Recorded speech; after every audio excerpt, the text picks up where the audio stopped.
Piet Daar Helma. geheime informatie op. Hè? Nee, het staat natuurlijk anders bij het nog. Met een kist dan net lezen. Oh, dat is verbaasd. Piet Helma, raadslid FNP. Als ik zo die papieren zie, wat is het toch een mooi vak, hè, raadslid? Ja. Heb ik gelezen dit weekend. Ja, Hoe bevalt het? nou, ik ben, wat dan niet, ik ben een generalist. Hè, dus ik Grote ben, lijnen, grote lijn en geen details.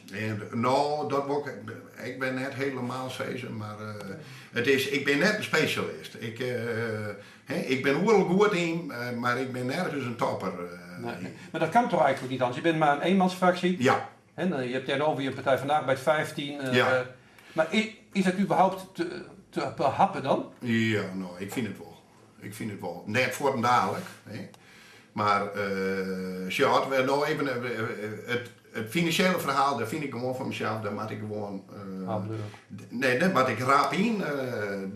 Maar mijn achtergrond moet ik dat teruggronden kennen. En ik ben eigenlijk hartstikke als ik het net teruggronden ken, dan lezen ze het me maar uit, maar dan ben ik er ook vraagtekens bij te stellen. Van hoe zit dat dan? Wat wordt er dan? Waarom kan ik dit nou net uitvinden?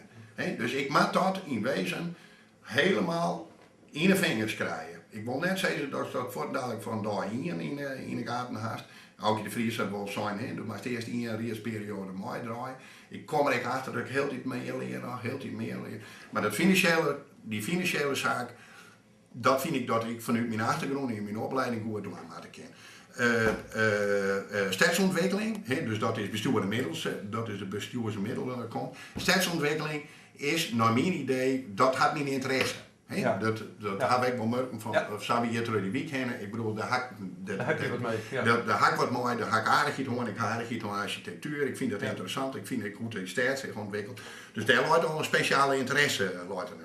Dus daar zit ik al vrij makkelijk dat ik me daarin leef en dat ik gewoon het van de goed in de hand wil ik gewoon weten. Maar dan kom ik bij wolwezen en dat is in wezen een thema waar ik me heel erg goed gewoon leven en nooit mooi douane Dat is een lastig terrein. Het is aan de ene kant een lastig terrein, aan de andere kant vind ik wol.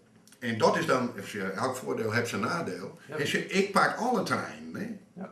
Dus ik ben met de financiën aan de gang. Ik ben met alles stellig. Dus het dwingt je dus om een soort helikopterview te hebben, want je kent net alle details hebben. En ik heb wel eens een keer, als we nou eens een keer, je naam nou eens kreeg de PvdA, die had op het WMO-dossier 3 wetvirus. Ja. Maar die duiken wel zo allemachtig in die details. Dat kan onmogelijk uw taak als raadslid wezen.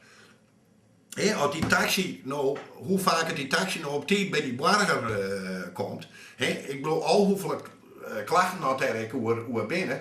Maar in wezen is dat net de taak van het raadslid om misschien wel om het te signaleren. Het is uitvoering des colleges. Maar dat is uitvoering in des colleges dus. Maar als wij oorlog miljoen meer uitjouwen zoals we toch in aan de hulpmiddels en oorlog miljoen minder uitjouwen aan de thuiszorg. Dat is een principiële keuze. Dat is een principiële Die keuze. ligt bij de raad. En die ligt bij de raad. En daar zeg ik als raadslid van nou, ik vind eigenlijk dat die oorlog miljoen die we te vol uitjouwen aan de hulpmiddels, die wil ik wel naar die thuiszorg te gaan. Ja. Want die thuiszorg die kniepen we op dit moment uit, waar die contracten die er al afsluiten zijn. Dus daar moet wat dat betreft bij mij wel wat meer rond komen. Maar dat had dus ik in dat er bij de hulpmiddels dus maatregelen getroffen. Keuzes maken en dat is van de politiek. Ja.